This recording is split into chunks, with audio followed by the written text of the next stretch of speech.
let's do the minutes and then we'll move on. Okay. Until Esther gets in. Let me know when she's here. Will you, there you go. Want to do minutes first, right? Yeah, let's just get those knocked out and I'll do the updates. So I did review them, like, sent you my, I need to fix that. Yes, it is on my list to do, so I will amend that you were not at the March 10th meeting. Right? Okay, so Thursday. I was not at the regular scheduled one, but I was at the special meeting. Ah, okay. So I will fix that. And you had me absent on both of them. Interesting. I think I had you late on one, but I'll double check it and make sure that it reflects that. It said that.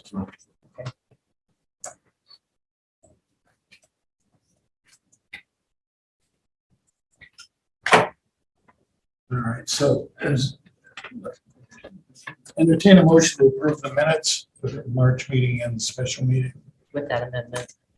Yes, as amended.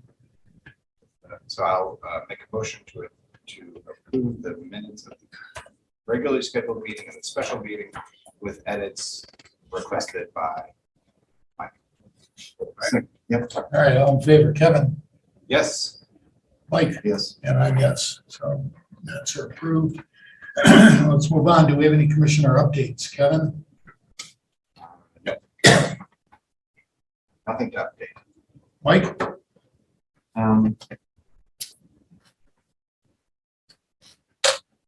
CPC, no, not since the last discussion. Okay, and I have none as well. So next we're going to try and, is Esther here? Esther, I think she is. Coming in. She's coming in right now.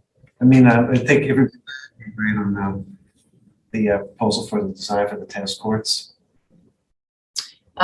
So currently, we did talk about that at the previous meeting. Okay. So there is going to be a article for CPC specifically that's going to go to town meeting requesting funding to do a feasibility study. Feasibility and not design. Correct. Right. Only feasibility study. That's correct. Yes. So that was key.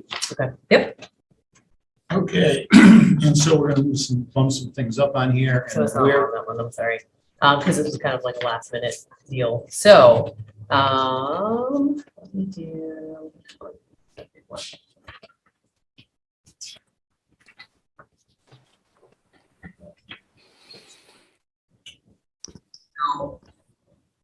It's just statistically valid survey. So Esther is here tonight from ETC to do a presentation on the statistically valid survey to give information to the Park Commission, because this is something we voted to approve funding for this last fiscal year. So we'll be moving forward with this. In front of you, you have her printed out proposal, because it'll be kind of hard to see her from behind us. Follow Hey along. guys. Esther. Hey, good to see Tim and Alicia again, and good to see the other guys. Oh, so we've got Fred Boyd with us. He's our chair for tonight. Okay. Kevin Matrana, who is our vice chair, and Great. we have Mike Lavaseur, who is a member also. This is his last meeting with us today. Oh, that stinks. Well, it was nice meeting you. Hopefully we meet again another time. Kevin, you need to be very specific. Don't, Fred. Don't forget.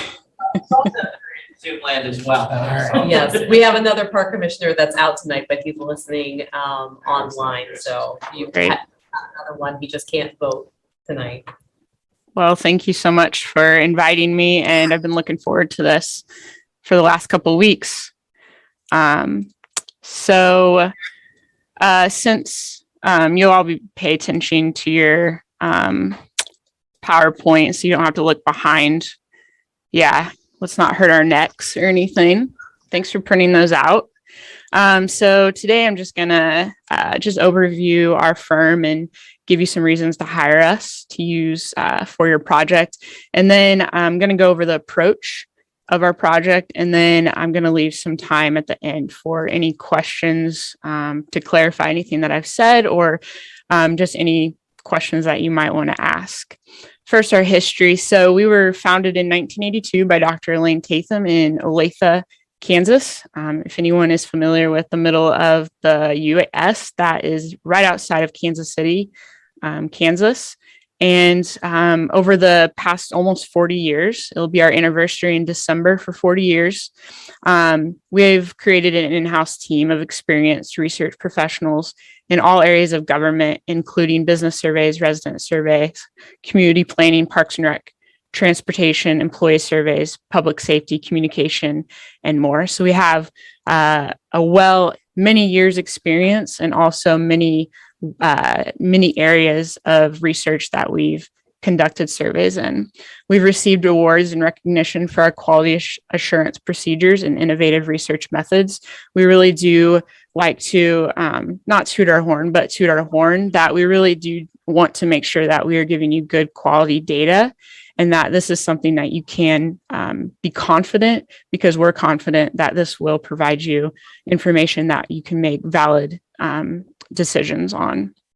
And our research has laid the foundation of billions and billions of dollars in new public investments for local government organizations. Esther? Yeah. Just in case you want to, for those out there in Zoom land. Okay. Yeah. Share your screen. Yeah, I'll do that. Let's see. Do I have that ability? Yes. Great. Right down there at the bottom. I see it. All right. Yes. Most popular question in the last 2 years. Can you see my screen? Yes. Great. Awesome. All right. So we are a national leader in market research for local government organizations. We have surveyed more than 2.5 million residents since 2011 in more than 1,000 communities in 49 states. The one state we're looking to get into is Delaware. So if y'all have any friends in Delaware that need a survey, we'd appreciate it. So I've listed out some examples of park and recreation needs assessment and community clients that we have. You'll notice that some of these have an asterisk by the names. Those are communities that we've been in long relationship with, meaning we've done at least 2 or more surveys with over the last every year or every other year. And so a lot of these are on the East Coast. We do have some friends in Rhode Island and Lexington, Massachusetts. And this just is a very snapshot of who we have served over the last 40 years. And then your team, my name is Esther Campbell. I'm the senior research analyst, and I'll be the lead project manager on this project. But below me, we have our CEO, Chris, our director of community research, Jason, my boss, and then my direct report. And then Ryan, our assistant director of community research. And then also Andrew and Mike Rich, they all have daily, they are looking at this. And so they will have eyes on the project daily. And combined together, we have over 60 years of experience in market research and in project management. So first, our timeline, we'll have a project kickoff whenever you all say go, and we get contracts ready and you're ready to go. We're ready to go. I was ready to go 2 weeks ago, but Tim made me wait. So I understand. So we'll have a project kickoff, and then we have 3 phases. Phase 1 is going to be developing our survey and sampling plan, and then phase 2 is going to be administering our survey, and phase 3 is our survey analysis and reporting, and also our presentation.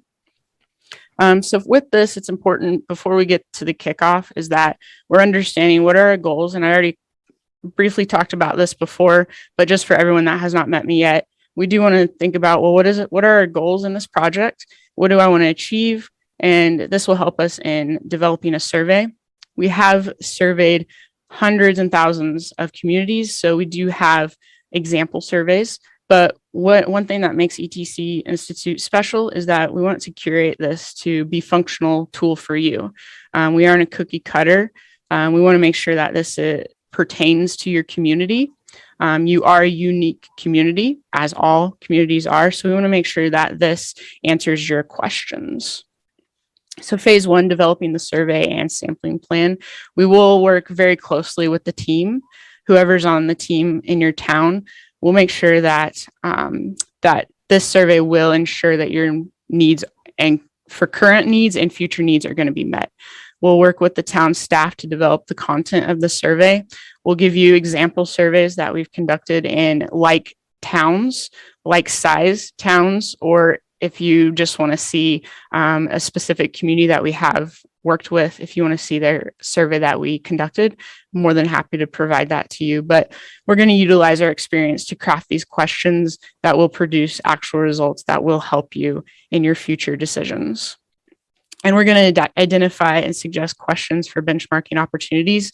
And I'll discuss our benchmarking here shortly in one of my other slides. And then, of course, we will conduct a pilot test to make sure that that the survey is clear, folks can understand it, there's no confusion when taking it. And then we'll also make sure that we run through it to make sure that it is edited correctly, because we don't want to put a tool out there in your community that makes you look bad. We're your consultant and we are on your team, and we want to make sure that it's sharp and excellent. There will be one survey per household. There's going to be two ways that households can take the survey. It's going to be by online or mail. And then we will also provide by phone. That is very circumstantial.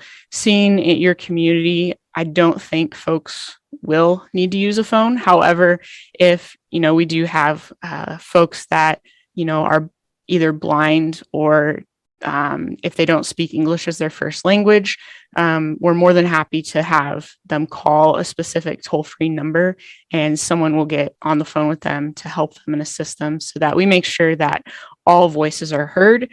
And that way, that anyone that is having trouble, that we are more than willing to help them out to make sure that they get their responses in.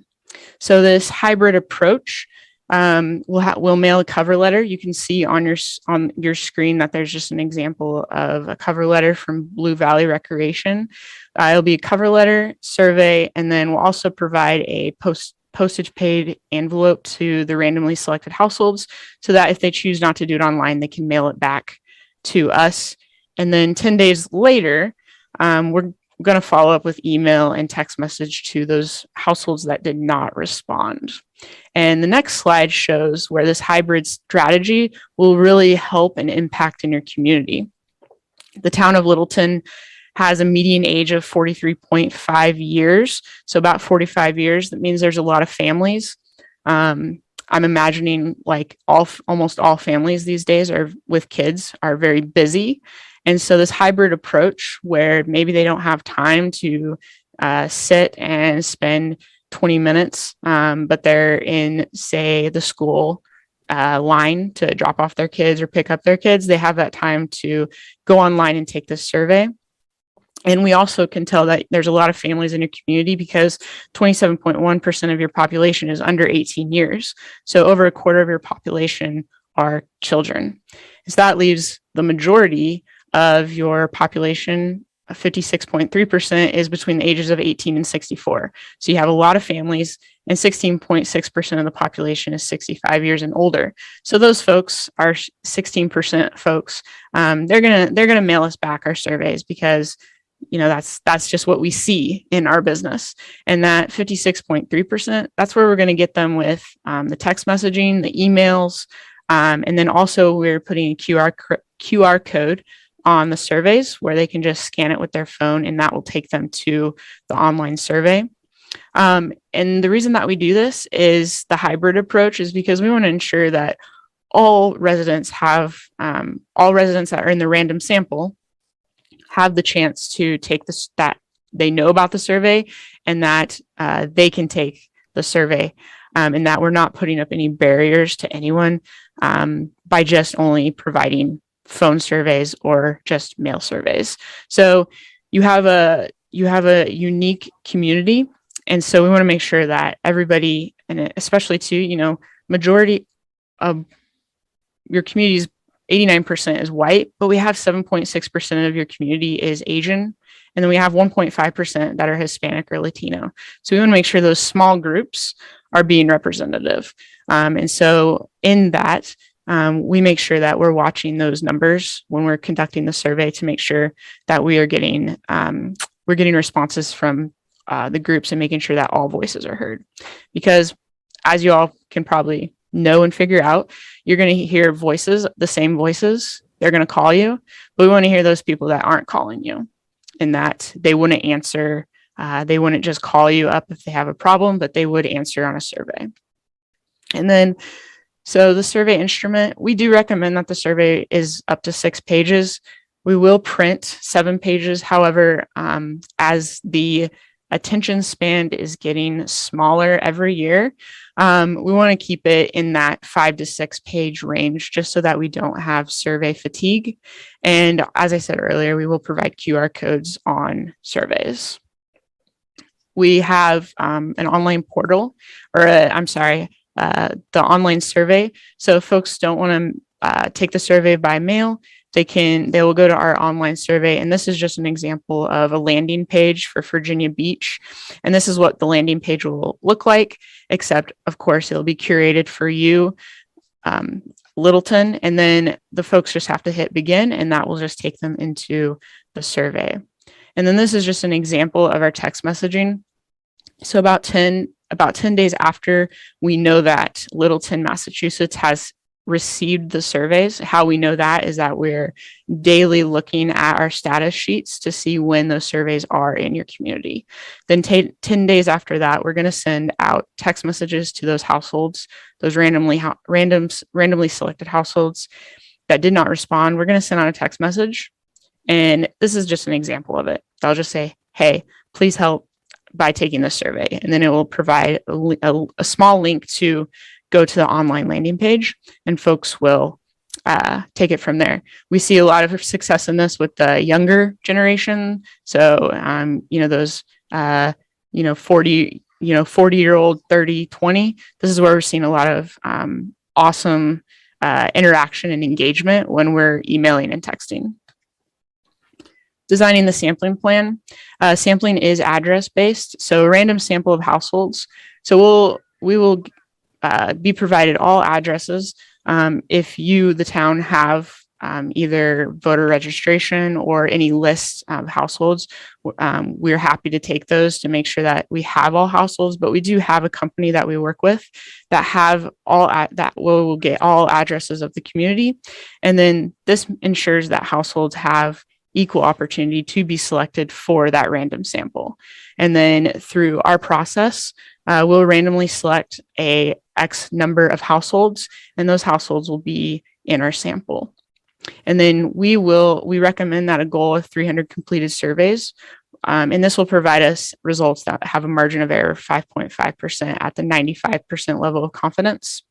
So for anyone that is not a statistician or forgot statistics in college. Basically what that means, if we were to conduct the same survey 100 times in your community, that 95 of those times we would get the same results plus or minus 5.5%. So this ensures that it is statistically valid, that we are looking at the demographics and we are comparing that to census, and we're making sure that that lines up with your community. Phase 2 is going to be our administrating the survey, and all survey administration procedures take place in-house. So mail, obviously the one things that do not take place in-house is the mail. We do not have our own postal service yet, even though I have thought it would be a great idea.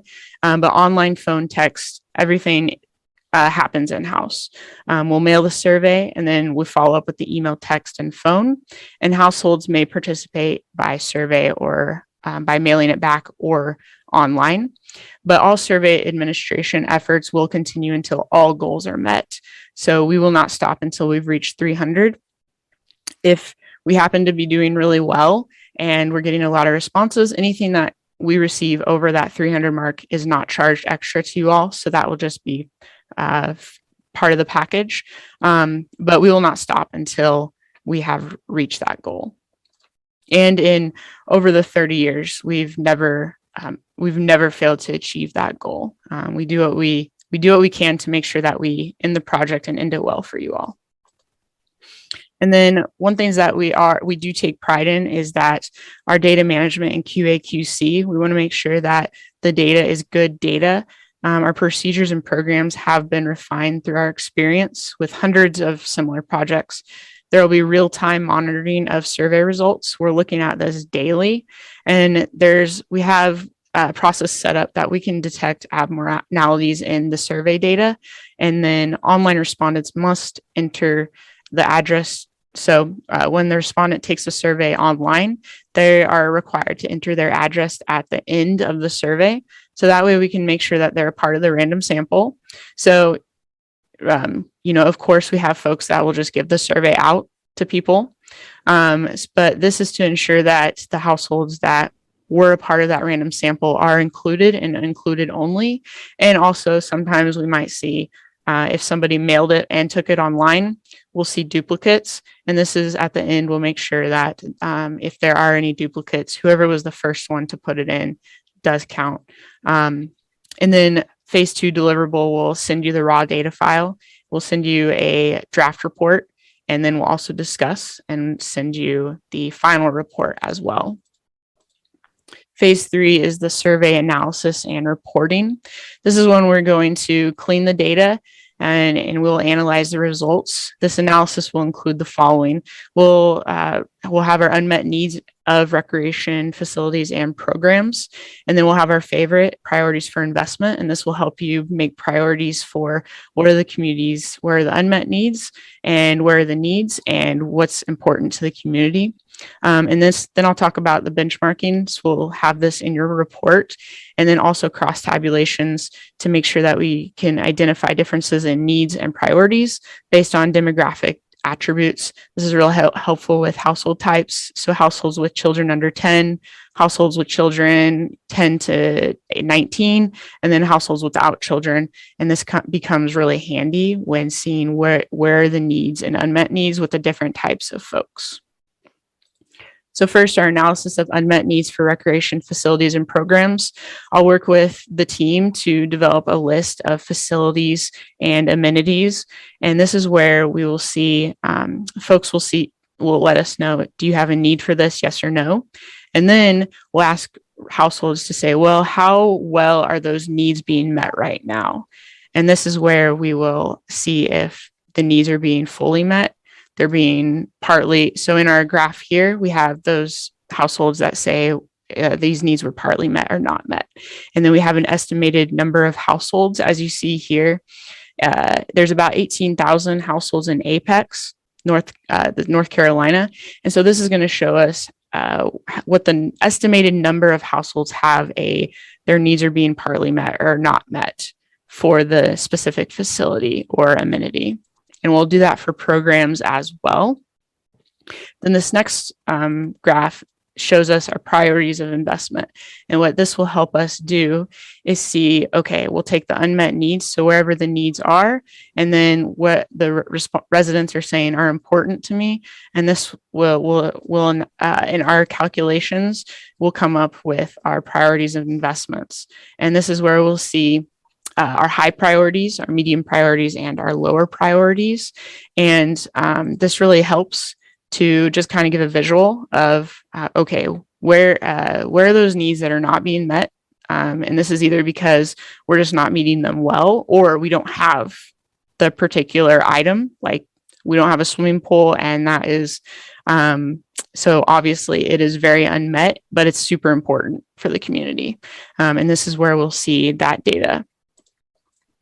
And then next, about our benchmarking.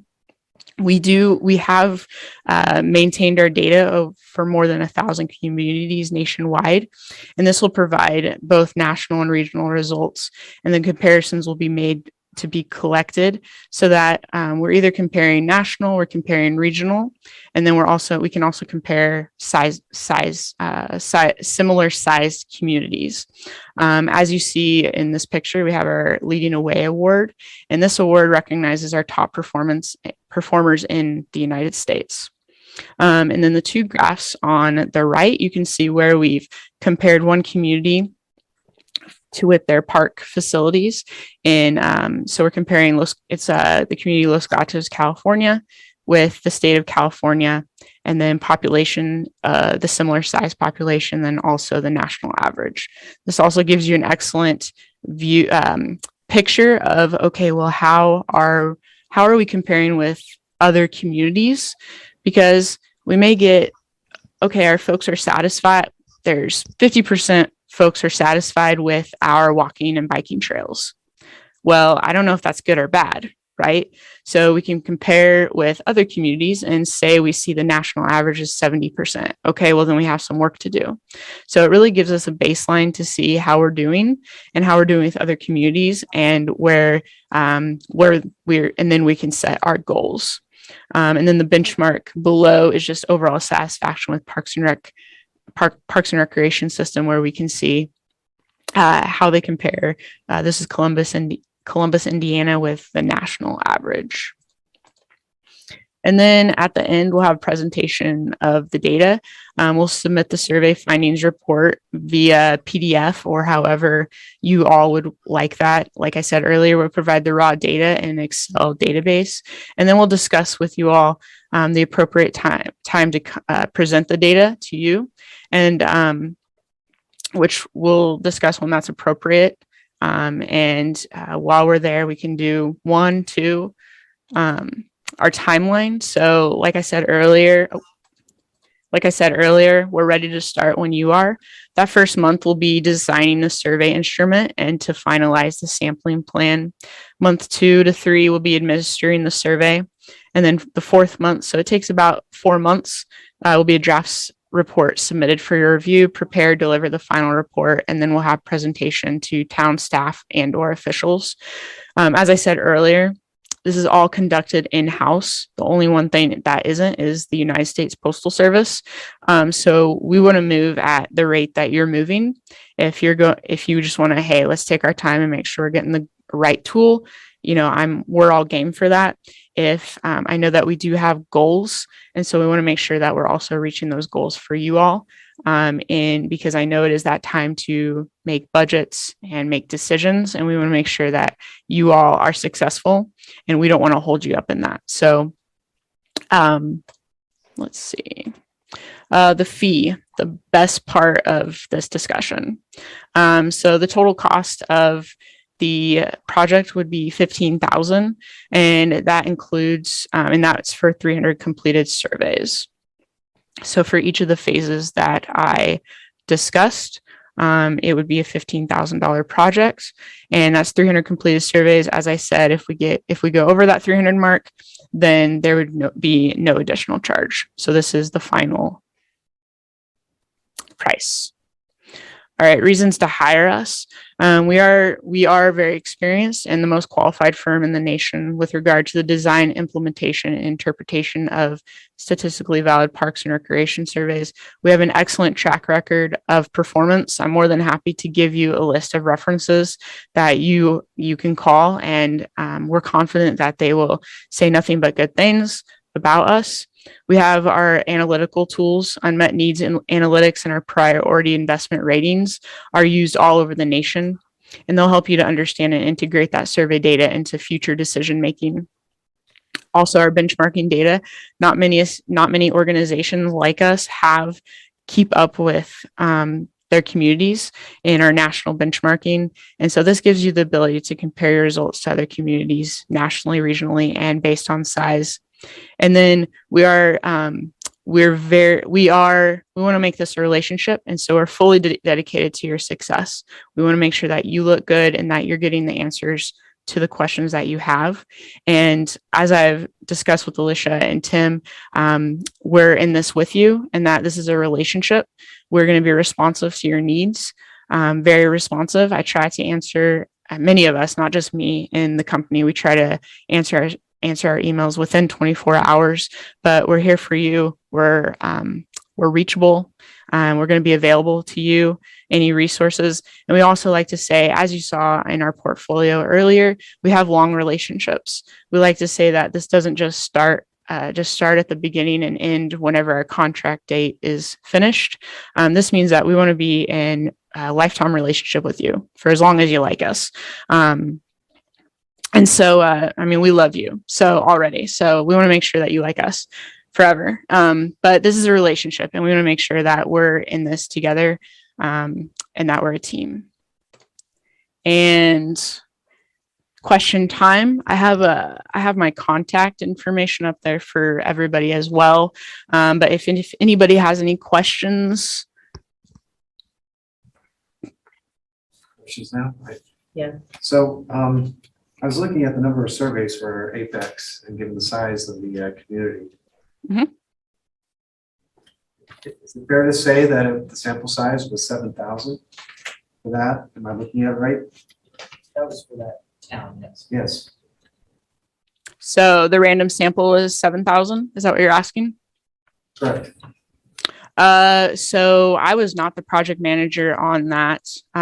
So I believe it was 400 was the goal for completed surveys. How many we mailed to, I'm not 100% sure.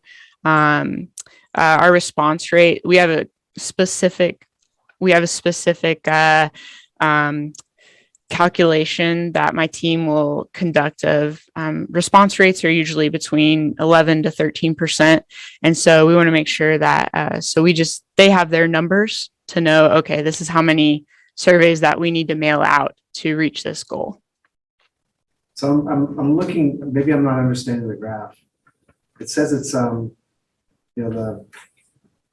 goes top to bottom, the number of households, it looks like it goes from 546 to 7429. I'm trying to understand what that's. Are you looking at is it the unmet needs? Yeah, what Correct. page are you at? Yeah, correct. Correct. Okay. All right. Yeah. No, this is a good question. So, so what that is, and I did not describe this well. So what this is doing is so we have a question where they ask yes or no. Do you have a need for, let's look at aquatics facility. So yes or no. So those folks that said, yes, I have a need for aquatics facility are then asked, well, how well is your need being met? Is it being completely met? So 100% met? Is it being 50% met? Or is it, so in this scale, it's a 4-point scale. So is it being completely met? Is it being almost somewhat met? Is it being partly met or not met at all? And then, so for those folks that are saying, okay, I have a need, but my need for aquatics facilities are only being partly met and not met. Well, we could see the percentage of that, but then it's like, okay, well, what does that look like in how many households you have? Because the Parks and Rec surveys are based on households. So how many households estimated have a need for aquatic facility? So then we will take the percentage of folks that said their need is being partly met. We multiply that with the estimated number of households. So for Littleton, we would multiply that percentage with, I believe, how many households you have is 3,500, I believe. So we'd multiply that by 3,500. Here we multiplied it with about 18,197 households. And then not met, we did the same thing. We add that up, about 7,429 households in Apex, North Carolina have a need, or they have a need and their needs only being partly met or not met for aquatics facility. So you're actually doing the number of households, not basing it on the number of surveys that you have in hand. Yes, correct. So we're getting the percentage of households that say they have a need and their need is only being partly met or not met. And then we're taking that and seeing, okay, well, how many households, and this is statistically valid. And so we're, okay, well, how many households have an unmet need for an aquatics facility? So for Apex, there's 7,429 and estimated of their 18,000 households in their community that have a need for an aquatics facility. So then when we go to the priorities investment, which I don't have Apex's for programs, if we go there, we're going to see, okay, well, it's important. And then that will show us, is it a high priority, or is it a medium priority, or is it a low priority? And that will help you base on, okay, maybe we do need to look at making an aquatics facility in the town. Does that help you or confuse you even more? Just wondering how, so if I gather from the chart that it's based on not everybody will pick one, any number of these, right? Correct? Yeah, yep. It's multiple response. So they can pick, they'll tell us what their needs are for. Usually we have a list of anywhere from 20 to usually 30 is probably the max of either facilities, amenities, and then programs. So they'll have a list of 25 options, and they can say, so theoretically, a household could say, I have a need for all these. And then we would be seeing, okay, well, then the percentage, okay, well, then you have a need for that. How well is your need being met right now? It's gonna be interesting with outdoor athletic fields. Looks like it got no love there, huh? Which one? Maybe they They have. might have just the like need. had a really good complex. or Yeah. something. So yeah, it's basing, Yeah. they're getting the chance to say, yeah, Right. Yeah, exactly. They can- And then what they'll see after that is they'll be asked, well, how important? What are your top 4 facilities or amenities? And I should have showed that next, and it would have made more sense. What top 3 or 4 amenities or programs are most important to your household? And then that's where we get the priority investment rating, and we'll see, okay, there's the unmet needs, so the biggest need in the community with the most important, and then we'll get the priority. Excellent question. Thanks for asking that. so part of the reason we wanted to do this, and why we started talking about this 3 years ago, was to your point, Mike, when it comes to deciding whether it's a sports field or whether it's a tennis court or whether it's this will be able to help us to list our rank of investments when it comes to capital projections and plans and stuff like that. And we can, when it comes to that time of year, we're able to strategize that more. When we put together the open space recreation plan, we'll be able to kind of work some of this into there as far as what is our mission as given to us from the people of Littleton. And we know that there's a 95% accuracy that this is exactly what we're charged to do. Exactly. And you have, and because it is statistically valid, you have that to stand up on. Whereas if you just conducted a survey and it wasn't statistically valid, and people are questioning you, well, you're going to get questions no matter what. So this is statistically valid. Every household had a chance to take the survey, or at least to be selected for the random sample, and it's statistically valid. And this is what the community is saying. So this is the important point to bring up, because I think a lot of times when we do some of these reports, they either question the results or, they're not sure what they want to do as far as following it. So with this, it was really important to us to be able to, have these first conversations with the company that would be processing this. But it's a non-biased process because we're not involved. This is in-house with their company. We just meet and say, hey, these are the things that we have in town. They're going to develop the survey based around our original conversation. And then we have nothing to do with it after that fact, right? So we are genuinely, and that's why the statistically valid part is so very important, is that we are getting genuinely the needs of the community. Yeah. And what I'm seeing from just how I've kind of studied your community, you are becoming a family community. And so you're going to be growing. And just even from, I hate to use the C word, COVID, but even with COVID, people moving out of Boston and wanting to get out of the city and come, to this beautiful area and be out of that craziness. And they're going to be coming there.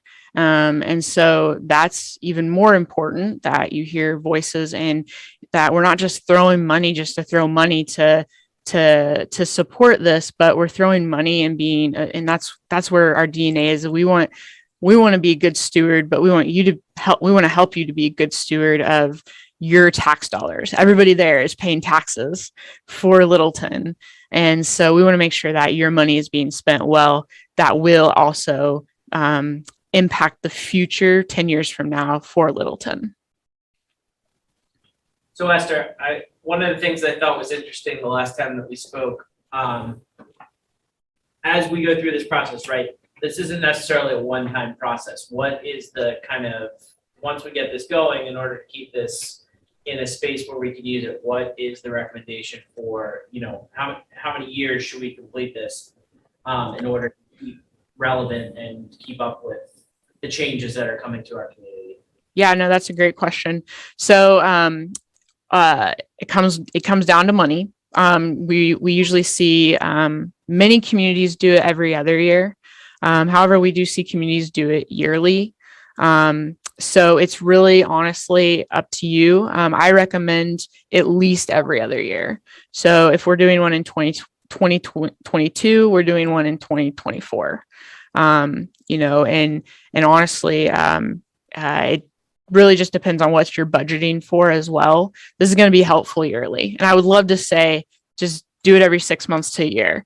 But it would be my recommendation to do it every other year. However, there's still benefits in doing it every year too, if it's in your budget. Thanks. Mm-hmm.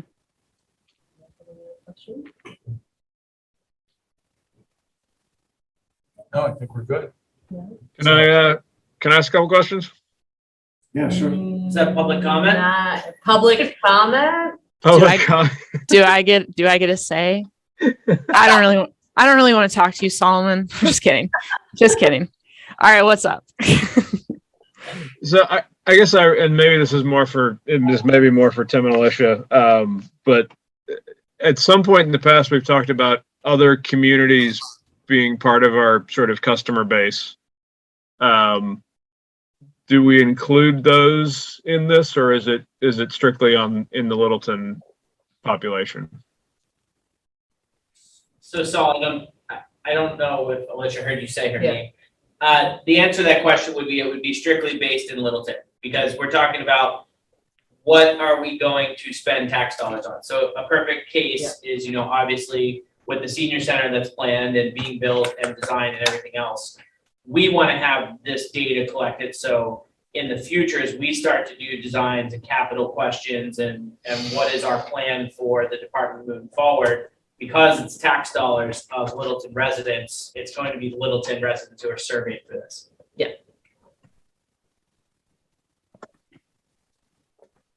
Why am I looking like he's there? Does that? I don't think he liked that response, guys. No, that's fine. Yeah. I mean, I think that from the prioritization from tax dollars perspective, that makes perfect sense. From a broader, and I guess we'd have to talk about how many participants we get from outside of Littleton. There, maybe that's a future effort to kind of combine those things to understand the demand from the surrounding community that might support some of these activities. As you look at can we afford to, will something pay back, for instance? No, I think that's a great question. And in one of the questions we do like to ask is, where do you go? And so we can see where they go in Littleton, and we can even see where they go outside of Littleton. Now for future, with getting, the communities around you would have to get involved with, I don't know how, we can survey the outside communities. However, to Tim's point, when it's tax dollars, it would be just for the Littleton area. But we do have abilities to survey large areas. So one of the things I'll talk about later is geospatial data. I don't think that's something that ETC does, but that's something that I had been looking into wanting to do, which would give us data on essentially destination or origins. So where coming from to visit Castle in the Trees. So So there's different software online that, potentially we could find that data, but that wouldn't be part of this process.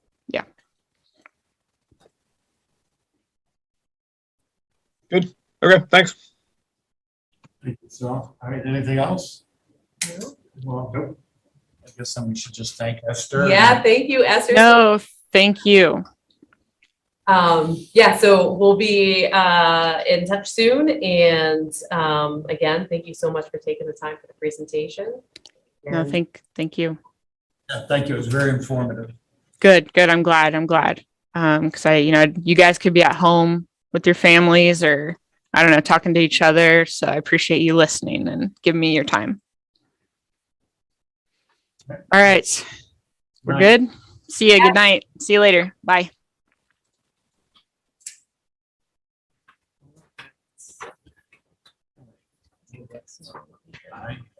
Would you like me to pick up 55 minutes?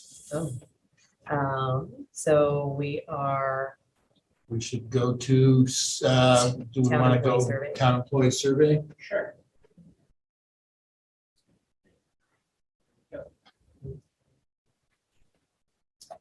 all right. So this is something that we've discussed internally in the office for quite a long time, about being able to offer a discounted rate for town employees.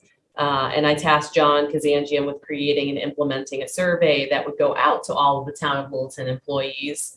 And so he did so. And these are the results that we got back. There were 48 individuals that are town employees that responded back.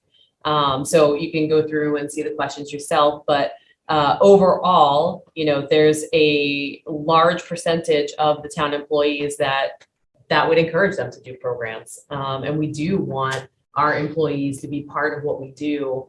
Our department is so close-knit and we do so much together, and we want the rest of the town employees to be part of that as well, So it clearly is something that, out of those 46 people that we had, would be very positively seen from them. So this was something that we decided that, we are going to try to move forward and do a policy so that we can include a discount for our employees. Any questions at all on any of the data points? John to that.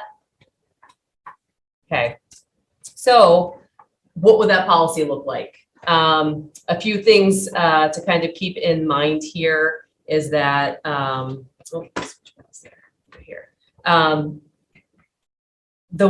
we would be proposing a discount for programming. The one issue that we would have is that it would be for in-house programs only. The reason for that being is when we have programming with vendors, usually there is a contract involved, and so there's a set rate. So that's not something that we could discount.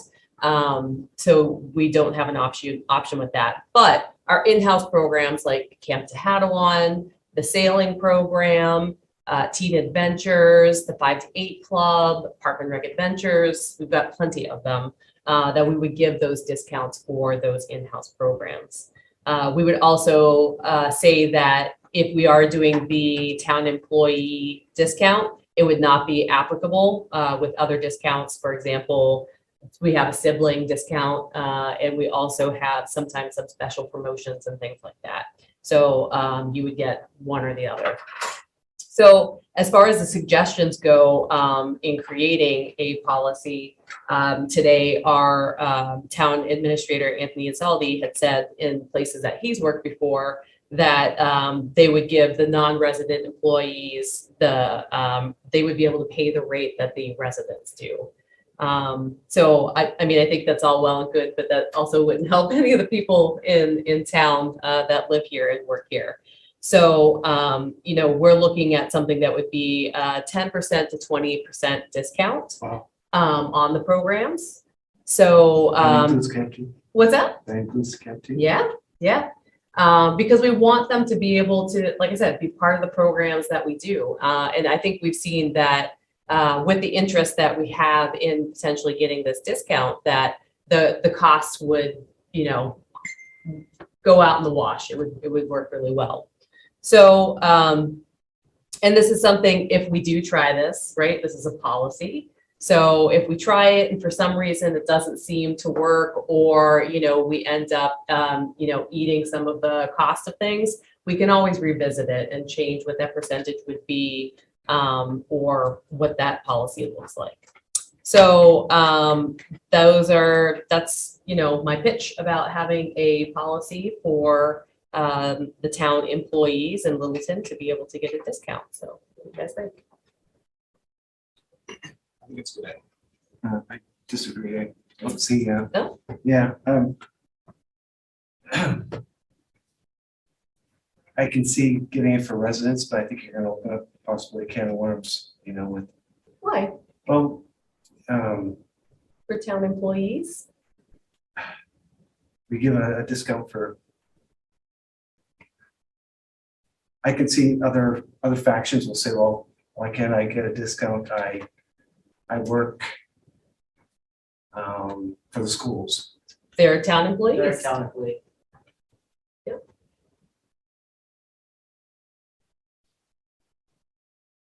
I'm concerned about other, other groups saying, well, why, I'm a resident of Littleton, why can't I get a, part of this discount? I'm not a town employee, but I'm a resident. So the residents in town, they do get the discount. They get, usually it's around like $10 depending on the program. So we do have a discounted rate for the residents, but specifically, we want to encourage people to work for this town. We have an amazing internal department. We just had our department head meeting today, and we are a fantastic group of people. And the people that work for this town work so hard. We want to be able to, give them something back for all that they do. So I personally feel like it's worth it. Yes, Tim? So to kind of just give you an idea of what the purpose of this is, Mike. So it's not only to get registration, right? But it also, in a way benefits the residents from a, work standpoint. So let's just say I have two options, right? I can come to work and I can be here, but, I can drop Finley off at Camp to have one. I can drop her off at 8 in the morning. I can be to work in time, no lost time. But, unfortunately, let's say I can pick her up when I'm done at 4:30 when I'm done, if I pay for an hour worth of aftercare, right? It makes it more convenient for me. So if I have the discount here, that might put it a little more in range that I don't drop her off at Chelmsford, where now it's like maybe I'm coming in a little late or I'm leaving a little early to use comp time in order to, meet my family's needs. Whereas we have a service here in town where those employees can then, utilize it, be able to fit their job and their lifestyle a little better.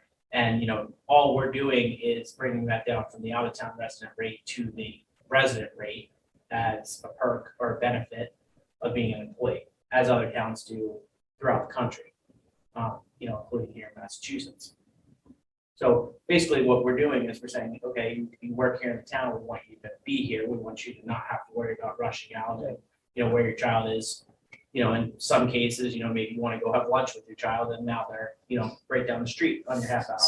so why don't we give the discount? If you're not a resident, but you're a town employee, the resident discount. That would address what you're saying right there. That's what Alicia said. So I said that was one of the options. Okay. But I would suggest that we would do something that it would be more of like a 10 or 20%, leaning more towards the 20%. So you're saying 10 or 20% off the non-resident rate? So yeah, if you, so let's say, Tim is from another town and he signed up for Camp T. He would pay the non-resident rate, but he would get 20% off of that. Yeah. Mhm. What would be the difference, from a non-resident, 20% off versus a resident rate? So I'm saying keep the percentage rate the same, So if I, was gonna send my kids to a program, then I would be paying the resident rate and get 20% off. And if Tim was sending his kids, he'd be paying the non-resident, but still paying, the 20%. Okay, so you So want- it's equal across the board. Again, I guess not understanding it. Are you saying residents, if you're a town employee and a resident, you get the resident rate and 20% off? Yes, because you're a resident, yeah, so. with the above. Okay, well. So if you're a town employee, you get the discount off of whatever rate you're qualified for Correct. based on Correct. your residency. You had it. There we go. Yeah, that's right. Now, what did you want from us tonight? We discussed it. Did you want us to come up? Do you have a suggestion for the rate, or is that a topic for another night? So that's up to you. I mean, if you feel comfortable, we can just say that we would give the town of Littleton employees a 20% discount on in-house programming. But if you do want to discuss this more, we can table it and have it be at future meetings. So up to you guys. I would say table it just to wait, so we can see something in writing.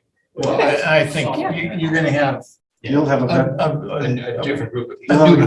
new board next week. Exactly. That's true And you'll too. have Saul and Aaron back over, Right. Saul out there in Zoom land and Aaron on vacation land. Okay, so I will table this for the May meeting. Okay. But overall, how do you feel about it? I think it's a good idea. And next month, people can go, I don't care what Fred said. Yeah. So Come on. we'll be good. All right. He was for it, I'm against it. All right, thank you for that time. Tim, you can talk about some special event updates. All right, so we are full ahead with special events. We will be sending out most of the information this coming end of this week, early next week. Putting up all of our Facebook events as well as all the emails that go along with those. The very first one that we're having is actually this weekend. So we are partnering with Elder and Human Services and the COA to do a breakfast with the Easter Bunny. So that'll start at 9 o'clock at the Senior Diner. There are sign-up spots on Sign Up Genius. You can get those through the Facebook link on our Facebook events page. So just look up breakfast with the Easter Bunny. There will be 3 seatings. They'll be in 45-minute increments. So what you do when you sign up for that is you sign up your whole family. So Fred, if you were to follow the link, you would sign up as many people as you would like to bring to breakfast with you and fill the slots at the table. After that, we will promptly at 11 o'clock have our egg hunt. The egg hunt will be on the baseball field out back adjacent to the library building.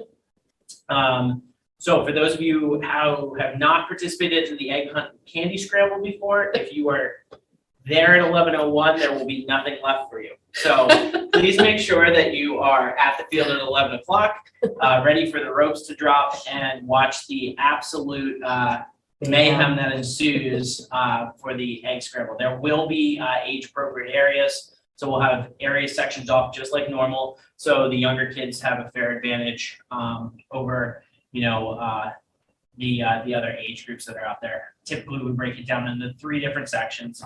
And as always, we do ask that, just in the spirit of being kind to people, if you see some kid who doesn't have a lot of eggs or didn't get anything, if we could just do our best to share. We have 6,000 eggs that are being stuffed right now by the COA. So thank you to everybody who has volunteered to help stuff eggs. In part of our partnership and departmental, to try to start working together, we are starting to do a lot of things that we're going to start working with Liz and her amazing team at EHS and the COA. So the proceeds from the bunny breakfast will actually be going back to the COA to help them start building some of their revolving fund that they have up there. One of their chefs from the Senior Diner, Charlie, will be helping us out, cooking all the pancakes and all the food. So we're super excited about our first opportunity. Friends of the COA are doing a basket raffle. And then we have our egg hunt. April 23rd is the townwide cleanup. So if you are interested in townwide cleanup, please contact me via email or at the office phone, so 978-540-2490 for more information. We have blue pickup bags available at Park and Rec. We will be handing them out starting next Monday. The townwide cleanup will be on Saturday, April 23rd. It'll be a little different than years past. We are not going to be taking stuff directly to the dump. We will have the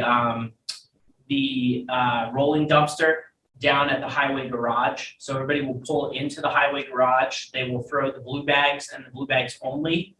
This is just as a reminder, everybody, this is not clean out your basement day. This is please help us pick trash up off of the side of the road and clean up Littleton and make it look pretty for spring. So if everybody can pull into the highway garage, you'll throw your blue bags and blue bags only. If you want to go out for a second round, we will issue you a few extra blue bags. And we will do that from 8 a.m. until noon. Or one's on this slide, so we'll stay till 1. For more information, just contact us at Park and Recreation and we'll help get out. Also check out that Facebook events page. Then we are super excited that we're going to have our full third Thursdays this summer. So we'll be kicking that off in May. Live music, food trucks, all of your businesses here in town, as well as any groups who want to be part of that. We highly encourage everybody to be part of Third Thursday. We're really hoping to get back to, the best Third Thursday we ever had. We had 69 vendors there. We'd love to get back to that number in a post-COVID world. Make it the family event that it has turned into be. Come out, enjoy. Kaz and his team are going to have cornhole tournaments each week or each month on the third Thursday. So our adult cornhole league, which is having their championship as we speak, will be out there. So, you can sign up a team, just another element that we're going to have this year in order for people to get out there and enjoy Littleton and the community fun of Third Thursday. So check out those event pages. We got a lot coming up. We're going to partner with a lot of our town departments to hopefully put on some new events this year. We're going to work with town administrator Anthony Insaldi. He's got some awesome ideas that he'd like to kind of put into play and help us build up the special events here in town. So more to come on all of that. Anybody have any questions on special events? No, thank Moving you. on. All right, so let's go to, did you want to schedule the sports council meetings? That's- Yeah, so Tim was gonna take that one over as well. So I'm just grab one of those and hand them down. All right, so sports council, we've been talking about this for a couple of years now. First of all, I just have to say this year has been far greater at getting everything open than previous years. Yeah. Ben Anderson is our new parks foreman, along with Stephen Witten, who's been in town here for a couple of years now as our highway superintendent. Yes. And I always mess up Steve's last name. Yonley. Steve Yonley, who just came from Chelmsford to replace Chris Stoddard, is now the DPW director. So Ben has done a phenomenal job with the new parks team. These guys are out there just doing amazing work. Everything that's been asked of them has been done. So thank you from the bottom of our hearts for really helping us get open in this challenging time that is New England spring. We have all new bases on all the baseball fields, all but Wickham and the two fields, Ken White and the other field out there behind Shaker Lane are done. So everything's painted. If you did not get to see the new painting robot, it's absolutely awesome. Turf tank. Yep, the turf tank. So come out and check it out if he's out there painting stuff. It really makes the job so much quicker. It's all set up. So on to the main thing. What we're trying to do is get this sports council going. If you look at the document that I put in front of you, you may remember this. We put this document in front of you about 2 years ago now with COVID. So essentially what we're looking to achieve here, I don't know if you guys have looked at your daily emails, but Kevin Matrano I know here, who is one of our youth sports representatives, has seen the close to 100 emails that have gone back and forth for the past 2 weeks in getting the fields open and making sure that there's equity and schedules are right and all that kind of stuff. There has been, a little back and forth with things like, porta potties being there at a specific time and other questions about should fields be open, should they not be open. And really what this sports council is meant to do is give everybody an opportunity to literally sit down at the table, not have to, just call or email or do anything else. And what we're looking to do is by putting this membership together, this would be a council that would meet, they could take votes and make recommendations. And essentially what would happen is the park commissioner, who is charged with being the chair of this council, would bring it back to you to set policies as needed and requested by the presidents or representatives of those specific organizations. So to read this off just for people to hear. So the Park and Rec Community Education Director or Assistant Director would be a non-voting member who would essentially be there to take meeting notes and just kind of keep the flow of the meeting going. Representative from Highway and Park staff, which would hopefully be Ben or Steven, would also be a non-voting member, just there to provide information and answer questions. A representative from the Park Commission, who would be the chair of this group. A representative from the Park and Rec Department to represent youth, adult sports as the recreation coordinator, which would be John Zangia. A representative from the school committee or designee. A representative from youth soccer, youth baseball, youth lacrosse, youth football and cheer, youth basketball, and a representative from the adult sports league at large. So one of the participants. Basically, this organization would be put together to not only help us develop master plans, but provide recommendations to the responsible boards, being yourself and possibly the school board and board of selectmen for capital funding appropriation, playing field improvements, and funding approval processes. It would also be to keep their departments and their boards fully informed of what the sports council supports. So this would be anything from field open enclosures to what the next project is coming down to whether Park and Rec orders porta potties or other organizations take that on. All of those things can be discussed and made as recommendations for you guys to turn into policy. Field use policies, which includes payment, and we'll talk about those numbers that we talk about every single year, cost per player versus paying for hourly use on fields, monitoring playing field status, rate field conditions, work with other boards to investigate possibly land that's available for playing fields and other community things that we want to put together, and then to act as a forum to resolve overlapping requirements. So the Park Commission representative will serve as a chairman of the task force and an elected vice president whose term will consist of 1 year commencing February 1st to January 31st. So that would mean that somebody would be voted as the vice chair from one of the sports organizations for a 1 year period. PRCE department staff representative will record minutes for the meetings.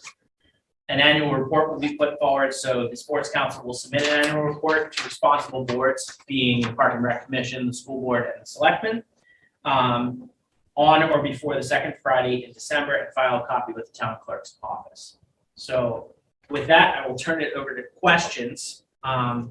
First, we would be looking to have a vote to put the Youth Sports Council into place.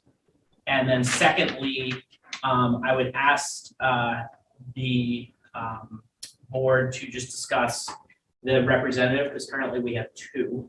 We do. Which we can table till next month since Saul's not actually here. Right.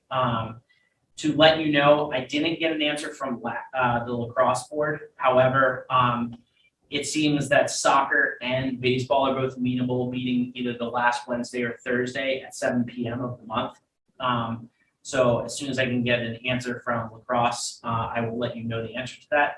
But tentatively, we would like to set the very first sports council meeting for the last Wednesday of this month.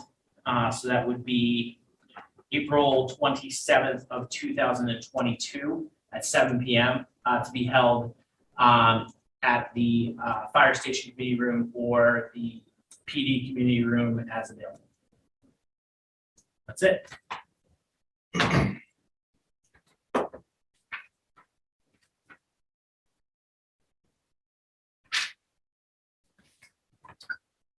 I think this is, has been long coming and needs to be in place. And I'm actually trying to put one together in Town of Harvard. So I'm on board with this. Yeah, I would agree. And this is something that I put forth many, many years ago because this was, I mean, it's needed. We also have other communities. Wellesley is a really great example where it's worked really well. So, you know, it's that ability, again, to create that transparency and that open communication that really is going to help us support each other as a community, which is the most important piece. Yeah, with the challenge of fields and probably getting more challenging. Yeah. In the next few years. Well, I'm not officially there as a outside comment, I guess. I don't know about the term, given our board is going to change composition every May. It might make sense to align with that. You're saying for the vice president term? No, well, it just I mean, you know, for instance, if Mike was our representative, we would have to appoint a new one next month. So the term that's specifically listed in here is for the sports representative who's going to be the vice chair. The chairman position would turn over. We do that at the May meeting. We would do that. Yeah, that would be. the Okay. Okay, gotcha. And the reason for that particular term, Saul, is that basically gets us setting the vice chair before the season actually starts. So that would be our first meeting. Snow is probably still on the ground in February. Yeah. We're gonna get the vice chair put in place. And then that way that person at least has a couple months under their belt before we possibly switch our chairman to be able to do that. Okay, sounds good. Yeah, I misunderstood the timing, so that sounds good. You're gonna meet monthly? So that'll be one of the first things that we vote on. So the first meeting that hopefully is Wednesday in a couple weeks, that will be one of the votes that we put forth to establish whether this is monthly, bi-monthly, and what the specific date and time is going to be. My guess is it might be a hybrid, you know, springtime. In the fall, you might want to meet more frequently, let's say in the winter or summer. There's still important discussions to be had during those months, so I think it's something. Not discounted, but I would have to think there's more that goes on Oh, in the yeah. spring and fall. For sure, absolutely. Yeah, because the purpose of the board, obviously this youth sports council, you know, when it comes to capital season, when it comes to town meeting season, and there's things that are at stake for them as stakeholders of playing fields and other things that come up, those would then take precedent over necessarily like field usage or other things of that.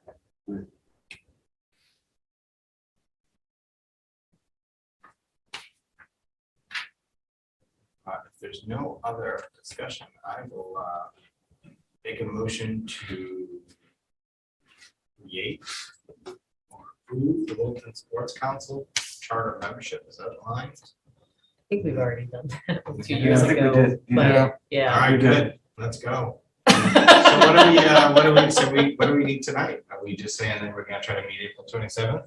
yeah, it's just the, Sure we did.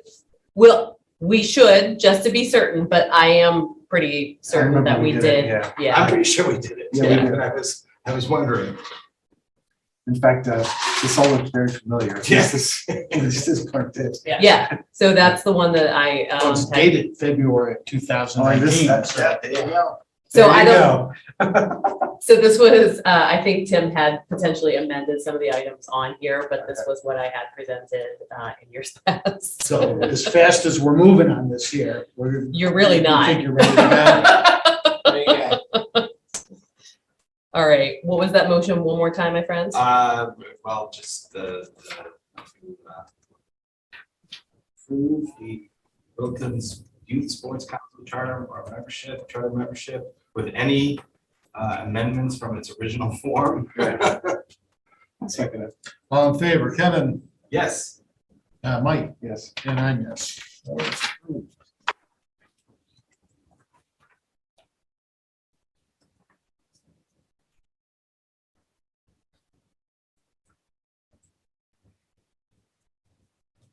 All right.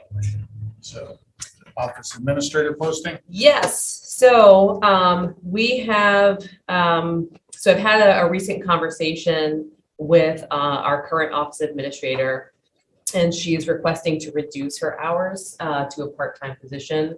So that would be 19 hours or less. She would like to have a Monday, a 4-day work week or potentially less. So the reality is that our department does require someone to be there for 5 days a week. So we're trying to figure out how to be able to, be respectful of her request and still meet our needs at the end of the day.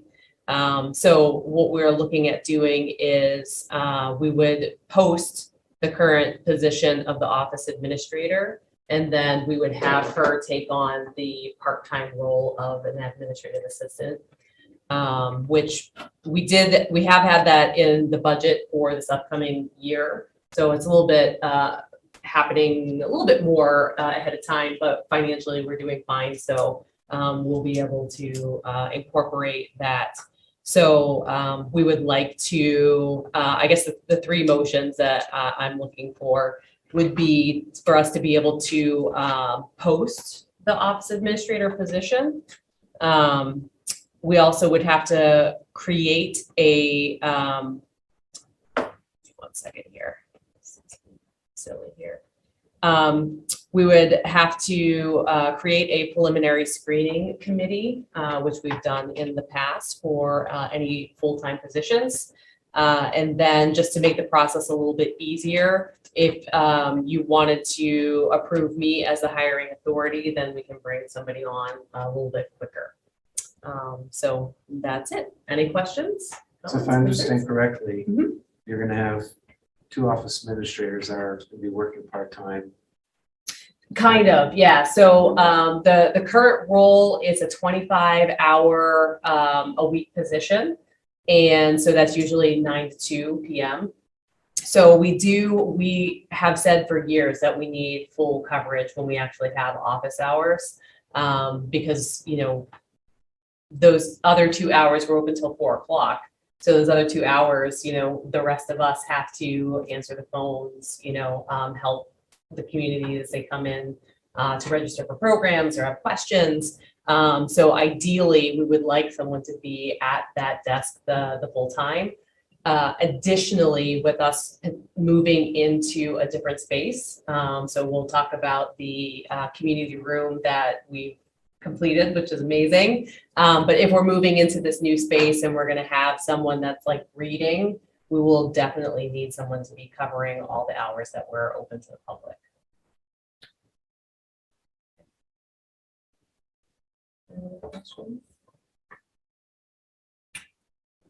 So the request would be to approve the posting of the position.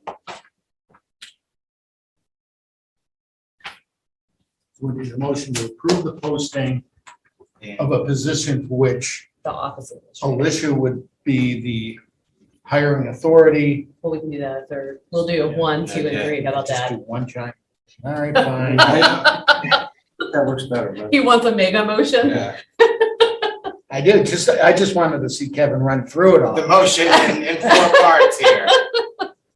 All right, so let's make a motion to approve what are we doing first? Posting the position. Posting of the position for full-time office administrator, Well, it's part-time, Part-time, but sorry. yeah. part-time office administrator. that's my motion. So second. Okay, all in favor, Kevin, Yes, Mike, Yes. and I'm yes, so we're approving posting the position. Excellent. I will make a motion to make director of Community Education, Parks and Recreation, the hiring manager. Authority. For that position.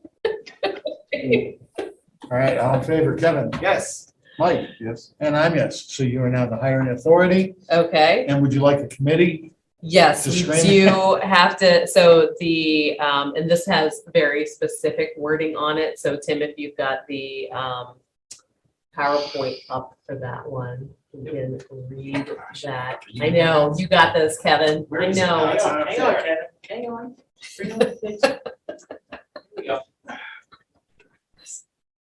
All right, so I motion to, no, I get that one, right? It's So the last bottom one. All right, Yeah. a motion, wait. All You right, propose. I propose that the PSC conduct the screening process in executive session because having the candidate selection discussion in open session will be detrimental to the public body's ability to attract qualified applicants for the position of office administrator. Well said, sir. That's brilliant, Kevin. Thank you. Well done. Thank you. Thank you. I'll second. All in favor, Kevin, Yes, Mike, Yes. and I'm yes. I think Mike should have seconded the entire motion. So second, the proposed motion to. Okay. Well, I think this is all heresy. So the last piece of it would be, if you want to talk about who is part of the preliminary screening committee. So if you want to assign a park commissioner, typically it's, Tim and I that do that. But we have had park commissioners involved in the past. Aaron's not here, right? So. You're gonna throw Aaron under the bus? You did. Kevin already elected Aaron as the next chair over here. Wait, you gotta He's got a lot wait of for work the to do. next meeting. God, my body's not even cold. Stapler off your desk already. Oh, man, not the swing line. All right, so any discussion on, I think we just table that till, Yeah, Okay, wait we till can do you've that. got it. yeah, Aaron and Saul. because we'll need The to new post people. it for a little while first, so, okay, we can do that. Okay, All right. Let's have your report. have my report. Okay, so let's talk about, do you mind putting that back up there again, Mr. Tim? It was very demanding tonight over the PowerPoint. I'm so sorry. I'll have to crane my neck and look like a strange person online, but that's the way it goes. Turn that way. Well, either way, I'm gonna be staring, so you guys get to see my beautiful nose. So tonight, we're gonna be talking about the Department of Finances, the Mrpa conference update. We have it says Teen Center update, but we're gonna call it Community Room. I don't think Teen Center really labels it correctly for what we envision for this space. The Rock Garden at 300 King Street, and then suggested change for the May Park Commission meeting. So if we want to switch to my screen. All right, so we're doing well. I don't know if you want me to go over a lot of this, but so this year or for the last 3 months, we have been over 100,000 in revenue. So that's, you can see, up drastically from last year. So we are in a very healthy place right now. We will have a lot of bills, remember, coming up because we do have to pay the seasonal staff and there's going to be field trips and all kinds of things. So this is kind of that time of the year where we collect that money to be able to pay out what's coming in the future. So is it fair to say that a lot of that is, summer programs like Qaqc? You got it, absolutely. So this is one of the things, we tried to fix that last year by only allowing people to pay for summer programs after July 1, which gives us good accounting to be able to see the difference in those numbers. However, it doesn't help us in our operations. So we decided last year that, although it kind of skews what our finances look like throughout the year, it makes more sense it's easier for the public because there was a lot of confusion about being put onto a wait list and then having to pay later on. A lot of people want to either pay in increments or they want to be able to just pay everything upfront and know that they're set for the summer. So it makes more sense on a customer service level that we just allow people to pay for the programs, as they sign up, or at least before or the start date of the actual programs. So based on that, what are we at capacity for programs like Qaqc? Yeah, so Qaqc has really great numbers. I think at this point in time, we're definitely not filled up, right? I think Qaqc, there is quite a possibility this summer that we could sell out. So, if you're waiting to register, don't do it as soon as possible, because, we never really want to turn people away. But we do have a limit of how much staff we have and how many spaces, how much space is available to us to run those programs. But all of the programs they're looking really good for the middle of April. We know that our summer programs are going to run. Any other questions? That's good. Okay. You want to switch to the next one, Mr. Tim? So overall, like I said, I've been trying to keep track of what our net is.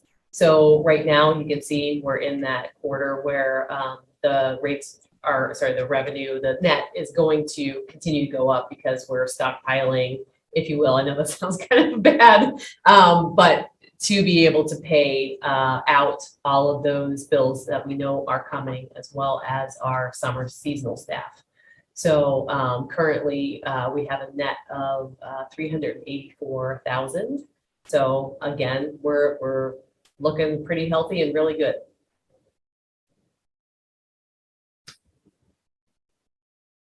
And this was something that I put together for our staff, but I think it's really helpful for all of you to see as well. So the yellow is the can't see the little thing on there. What are you trying to remember? The yellow, highlighted yellow, is that the net or is it the revenue? It's Should be. It's the net. It's the net revenue. So it's the net revenue. So some of these numbers, again, they're going to look kind of odd. So beach is a great example of that. I think last month we were around somewhere like 7,000 to 9,000 as a net revenue. And we've increased because people are signing up for sailing camp. So you see a bump in that. And then once we open the beach passes, you'll see another increase in that as we go along. That's the number of where we're at already.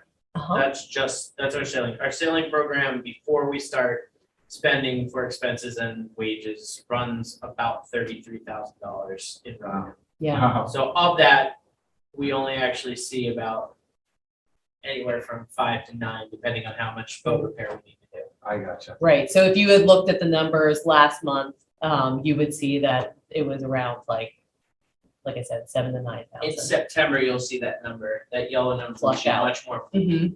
Okay. Same thing with Qaqc. I mean, at this point, you're at $314,000, but you'll see $77,000 a month being spent on wages and everything else. Right. Right. So Got it. that number will become much less come September as well. Got it.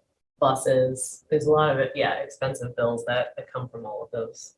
But even some of the smaller programs like the skiing, I'm glad that ran this. Yep. Yep. Because it was a terrible ski season. So this is the only one that is accurate at this point in time, right? Because we have finished the ski season, we Right, have yeah. paid all the bills. Yeah. So that is the actual net that we've made this year from the ski Yeah, program. it's pretty good. Mhm.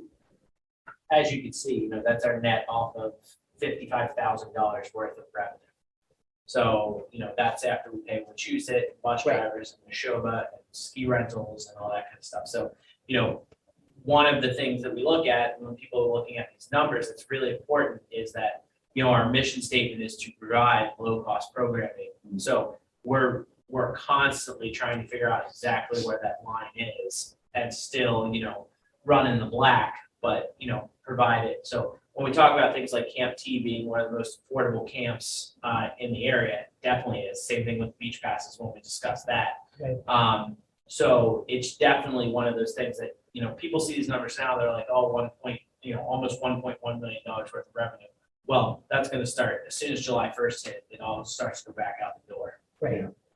So a great example of that was at the end of the last fiscal year, we had a net of, it was around like $34,000. That's the only thing that we have to carry on into the next year to get us started, right? So when you look at, yes, we are processing over $1 million, we're also expending over $1 million, right? So at the end, we want to be able to come out with a bit of a positive surplus so that we can continue to do the amazing things that we do.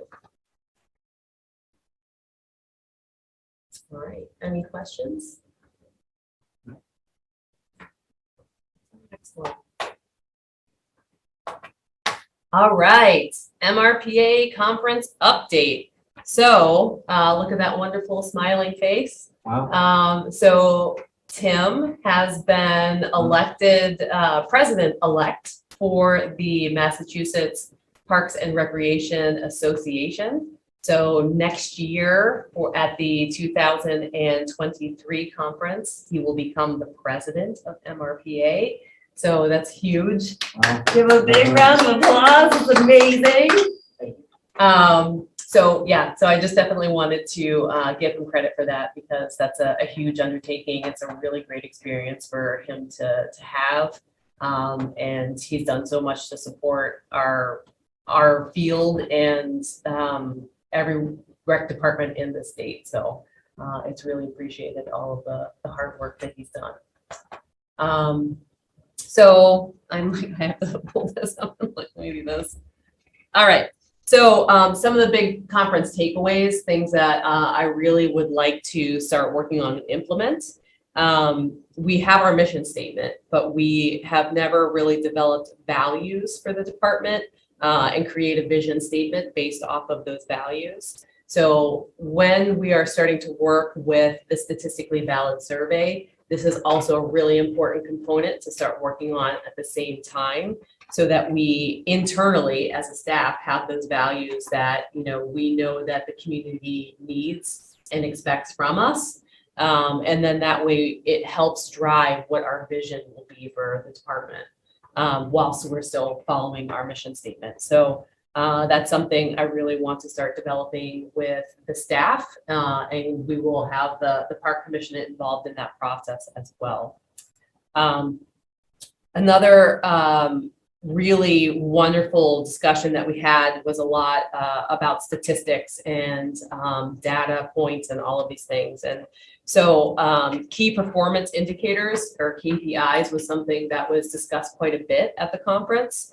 And this is something that, when we do our annual report and we come to do the budgeting presentation and we have all these wonderful infographics that, we've added into these reports, I want more depth to it. I really, really want us to be looking at and tracking these numbers that are going to assist our department and all of us to make the best educated decisions that we can on some of these things like capital projects, and the importance of these different capital projects that we go through and want to create. I know sometimes we get really excited about things and, we kind of get lost in the weeds sometimes. So for us to be able to develop these key performance indicators, it's really going to allow us to stay on top of what those needs are so that we're providing exactly what the community is wanting.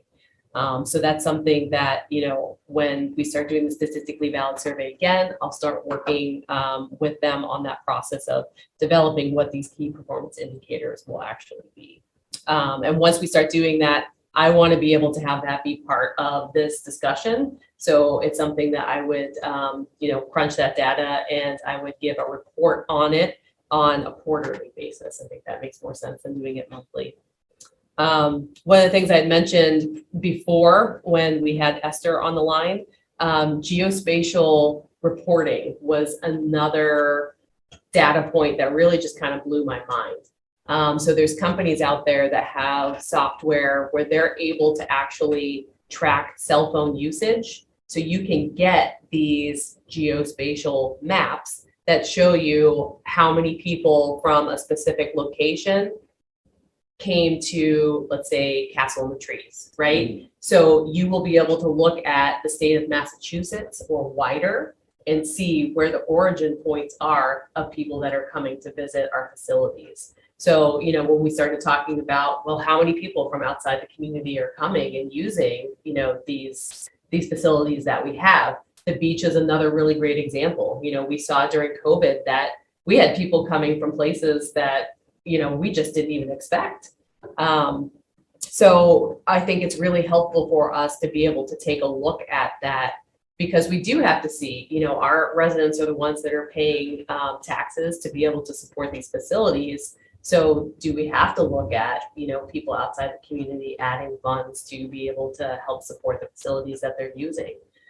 So I think those are really important data pieces that we really need to find out.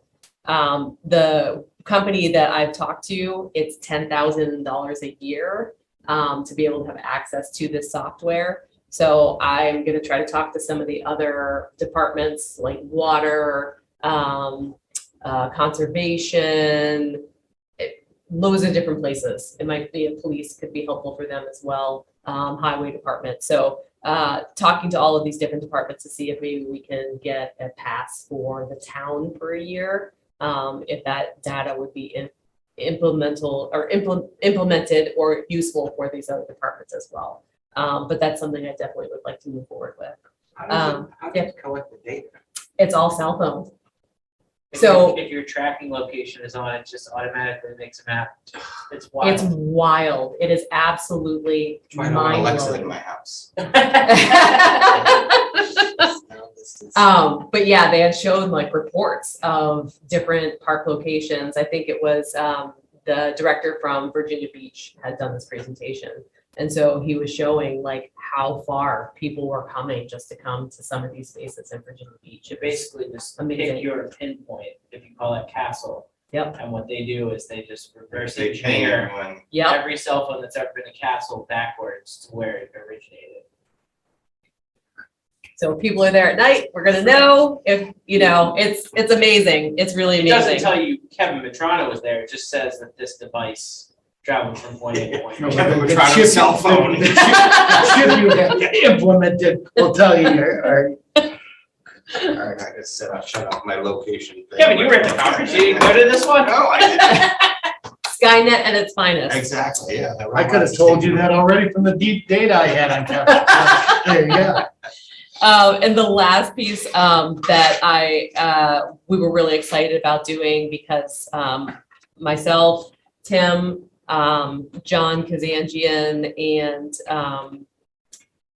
Brett DeBraga and Sam Sangus. So pretty much all of our staff was able to go to the conference this year, which is extremely helpful for all of them. So one of the last components is that we're going to be implementing inclusion training for our staff this summer. We feel like that's a really important place where we need to grow for our community. So we're excited to be able to work with the therapeutic recreation coordinator in Lexington to provide that. So I don't know if, Tim, there were any takeaways you had specifically from MRPA? No, just to kind of piggyback off it, it's a great event. Was awesome to be back from, post-COVID world and not do it on Zoom. Yeah. There are, a lot of really great speakers, a lot of eye-opening things that, when we get everybody and all the professionals together, that, you start to look at, you start to remember, I'm not on an island in, my specific town, and people are going through the same things. And it's immensely helpful experience for us to come back and give the best possible product back to the residents. So with that said, as one of my duties, it is planning the conference for next year. And you guys are members of the MRPA. So this is the, you guys are also welcome to come to the conference, to come down, hear the speakers. We are hoping to put together some specific programming for park commissioners on how to, provide better value as a park commissioner to not only the departments, but the towns that park commissioners work in. So that's one of the things that we hope to kind of bring for next year. And it's nice to just go and kind of meet everybody and from a park commissioner standpoint, experience the same thing of, getting to talk to other professionals that aren't myself or Alicia or Kaz and kind of see that, okay, yeah, it's something that everybody's dealing with, or, just ask questions from a different perspective. So that when we come back and we have these conversations, it's just a wealth of knowledge that we're able to provide. So if anybody wants to join us next year, it's the last week of March. It's Monday through Wednesday. You can pick, one day or all the days, but we'd love to have you there. Like I said, Kevin goes because he was the director of Harvard, so we spent some time with Kevin down there. That was awesome. And yeah.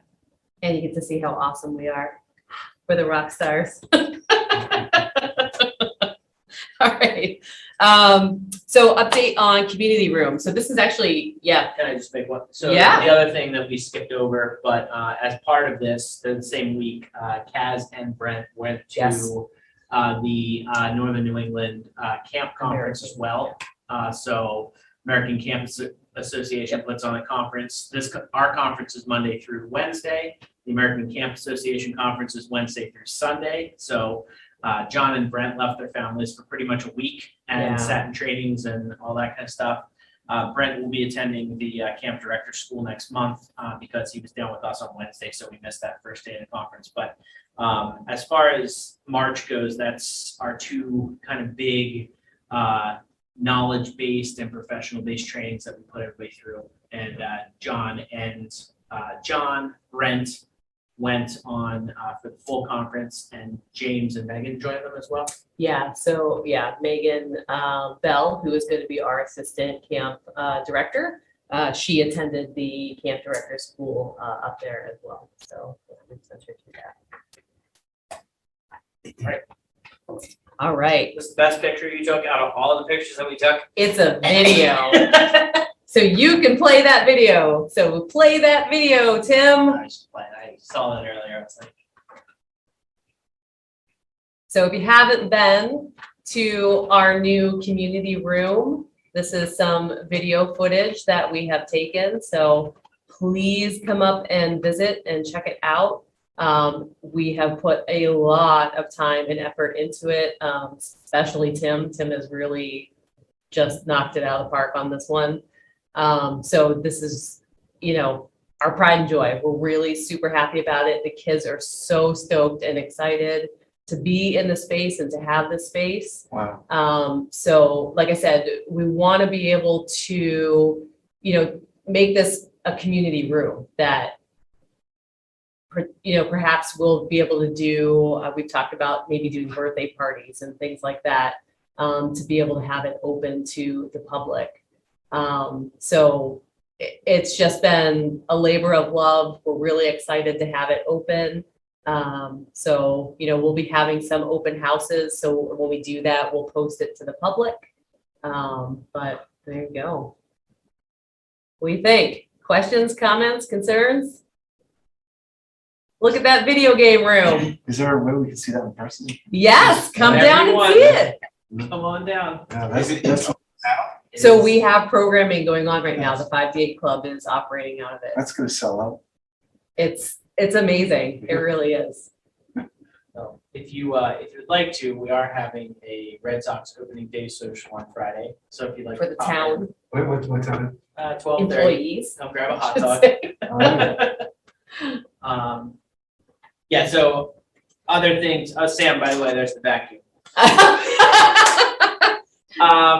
Sam was looking for the vacuum this afternoon. It's And I in the told him it video. was there and he said it was not. The biggest thing, Alicia and Sam and Brent and Kaz and, all of us worked really hard to get to this. Ed Mullen, the building commissioner, helped us Yes. immensely to put this together and kind of move it to the space. Anthony and the selectmen, they also played a part in freeing this up, as well as the library trustees who helped us get 20 people together on Yeah. Friday afternoon to move stuff. So it was a group effort. We all worked best together. Everybody played an intricate part, whether it was small, large, or anything else. So it was absolutely incredible. For those people who haven't gotten a chance, come see it. There's so much potential, and it just proves what we can all do when we work together. as a unit in town hall, in the community. Thank you to Katrina Hagberg specifically for getting all those people together to help us move it out. And the other piece is, Brent is new to our team, and this has been an invaluable lesson to see like what he can actually bring to the table from his experience in the Boys and Girls Club, his leadership in helping Sam, who's kind of very green to the rec world, and putting that together. Him and Kaz have done an amazing job, kind of setting Sam up as well. And to Sam's credit, he's had a rough go of it, just kind of getting his feet under him, but he's done an excellent job, and he's really about to, hit a different level on a launch pad as far as taking this 5 to 8 club. It gives us a home for teen adventures in the summer, opportunity for possibly doing things like birthday parties and, even some sort of adult events with our adult sports leagues where we can do, billiards or air hockey, all sorts of things. So if anybody out there has any ideas or anything that they want to put forth, but, just to give you guys the wealth of knowledge as far as of what everybody, played in doing this. It really was an awesome team effort, spearheaded by Alicia, who's been talking about trying to get some sort of a community room together forever. So it was really, really good. So when you see it in person, it just knocks your socks off. It does, yeah. The video not. The video doesn't know. It was does so not do funny. it justice, I yeah. pulled this up on my thing, and that's why I said at the beginning, because I was like, Alicia really took that bit, and then I was like, oh, it's a video. Because Kaz and Brent have been doing like they've been all taking these artistic photos. Alicia painted some beautiful artwork that's not in these pictures, so you'll have to see that as well. She spent her weekend doing that. Good fun. I did stop by with my daughter. She was impressed. So Yeah, very nice space. awesome. I keep it. Thank you, voice from the sky. So I'm gonna call you Hal from now on. Just don't start singing Daisy. All right. All right, next one. So finally, the rock garden got done. So here are some beautiful images. It was completed on April 8th. We still do have some construction tape up, so I need to go out and make sure that we can remove all of that and have the public have access to it. So a big thank you to Mike Cataldo for helping construct, not helping, to construct this labyrinth.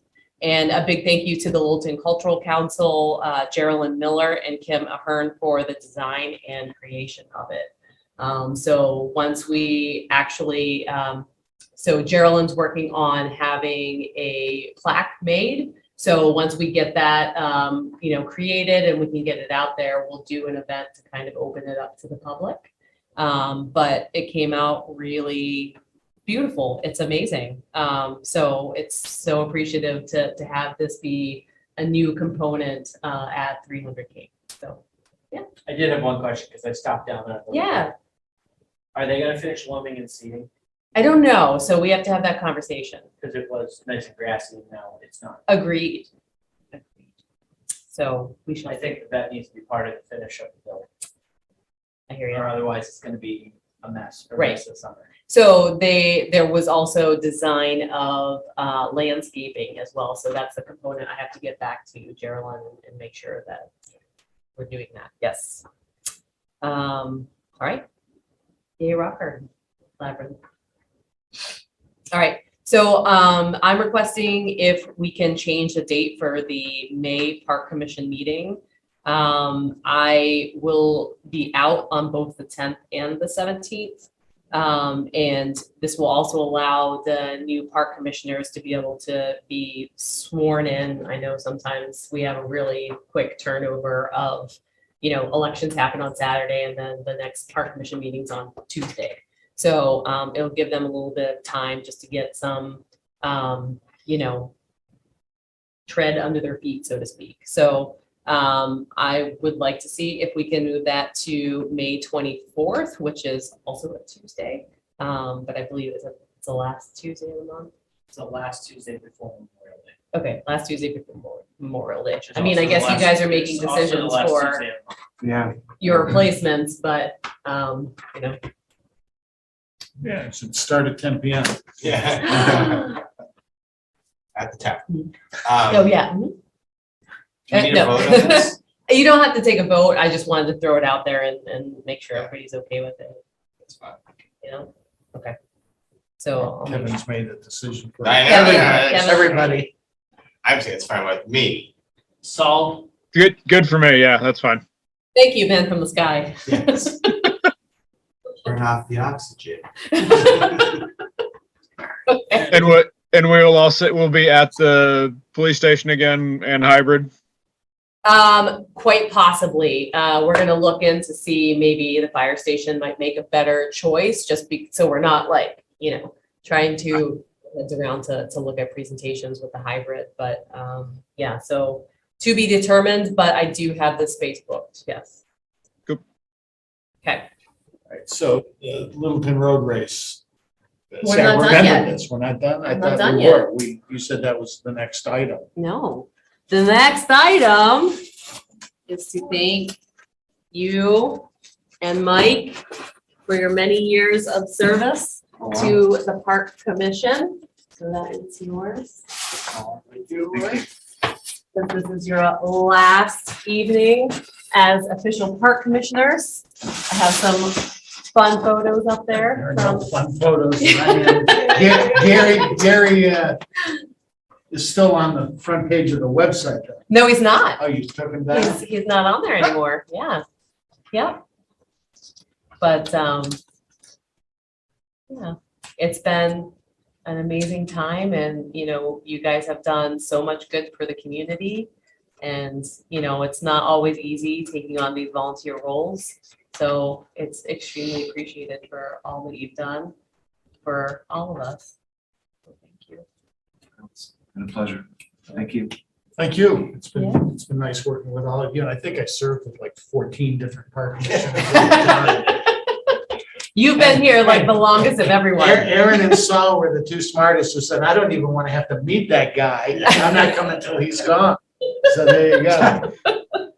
I'll be back in 6 months. Maybe, we'll see. No, it's been a treat. It's nice to work for a group of people that are so in tune with what they're doing and so enjoy their job and are so professional. This is, I don't want to say that. So, no, I was just gonna say, this is the most cohesive group, let me put it that way, that I've worked with. Yeah. I mean, I think I've been on this commission since 20, except for those few years in the middle, since the year 2000. So Yeah. it's been, I've seen a lot. So there you go. And to carry it on, all three of my kids were the Easter Bunny at one point during those things. I was just showing. I mean, They stood next to the Easter bunny. Stood next to the Easter Bunny. oh my They God. helped. If anybody's Right. up listening at this point, 8:40. congratulations, gentlemen. Yeah. All right, and finally, Littleton Road Race requesting You got it. fee waiver and use of Fay Park on September 18th 18. from 7 to 4 p.m. So we need to approve that. Do we Yeah. want to Make a waive motion. their fee? Okay. I think it's a good event. Do we have a second? Second. All in favor, Kevin, Yes. Mike, Yes. and I'm yes as well. Okay. So good luck to the road race. And there you go. What So day, that- what day is road race? What is it? I think it's a Saturday. Is it Yes. Saturday, Saturday 24th? or Sunday. Or not 24th. I'm sorry, the 18th. I do, let me. check. Sunday. Monday. Sunday? Thank I you. love it. We gotta have this happen every time. Oh, So before we adjourn, September just 18th. another thing to point out, this adjourn slide, John Kazanjian put together an absolutely amazing program. Yeah. This is our new Soccer Tots program, took place last Sunday. We've always wanted to try to figure out preschool programming. I think John finally figured it out. The videos we have, the pictures, this was an incredible site. Mad props to him. yeah. Thank you for the, families and the kids who came out and joined us for Soccer Tots, but this was so cool to see, and it was such a great community outing, and we really hope to see more of this moving forward. And on that note, do we have a motion to adjourn? I think Mike should make that motion since this is his last, which you should. I can't. He I know you can. can, so Mike has I'll to. make a motion to adjourn. Second, all in favor, Kevin, Aye. Mike, Aye. and I'm I as well. So we are now adjourning the last, as far as I know, Park and Rec Commission meeting ever. Yeah, job, Fred. Ah, I said as far as I as know. far as I know. On a different topic, I'm just curious, does the Buddha, do you know still, or